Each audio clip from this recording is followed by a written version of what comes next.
start by acknowledging that we are standing here on the traditional territory of the Esquimalt and Songhees Nation.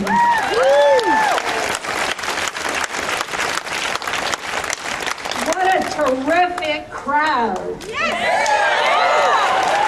Thank you to all the organizers who brought us together today. Good afternoon. I want you to picture a scene for me. It is a gold medal Olympic hockey game. Canada versus Russia. It's tied in overtime. And Sidney Crosby gets a pass and is on a breakaway, and the crowd rises, leaps up in anticipation. As Crosby moves in, and the whistle blows, and the play is dead. The Russians just called timeout. Well, actually, no, they didn't, because you can't call timeout in hockey. But as we've seen, you can call timeout on democracy. Because it's legal does not make it democratic.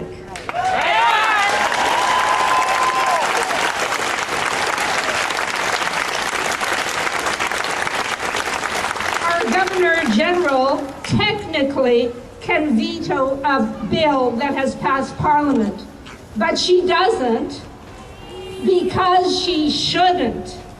And that's sadly the lesson that our prime ministers have not yet learned. And it makes our democracy weaker. And that is what we have to change.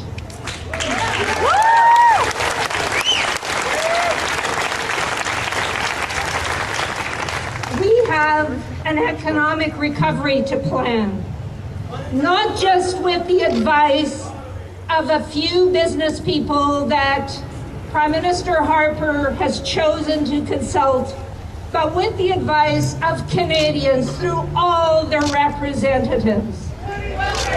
Absolutely, including everybody. Ironically, in British Columbians are in a particular situation. The last piece of legislation that Prime Minister Harper rushed through Parliament in the last session was legislation to enact the HST. I find that a little ironic for us here in British Columbia. This prorogation tool has been used as a cynical political maneuver in the past. But this Prime Minister has raised it to new heights.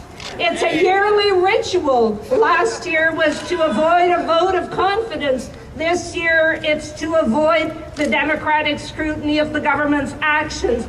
And we must ensure that this does not happen again. This afternoon, I urge you to support legislation to demand a majority vote in Parliament before prorogation can go.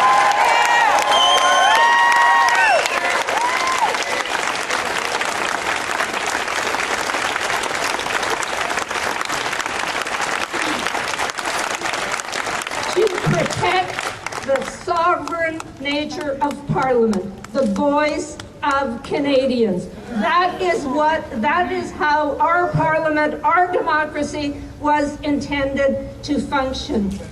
I mean, I recognize that as Prime Minister, there are certain privileges, of course, but what kind of an employee, what kind of a job allows you to ban your boss from supervising you for 2 months while you wreck the store and watch the Olympics on company time?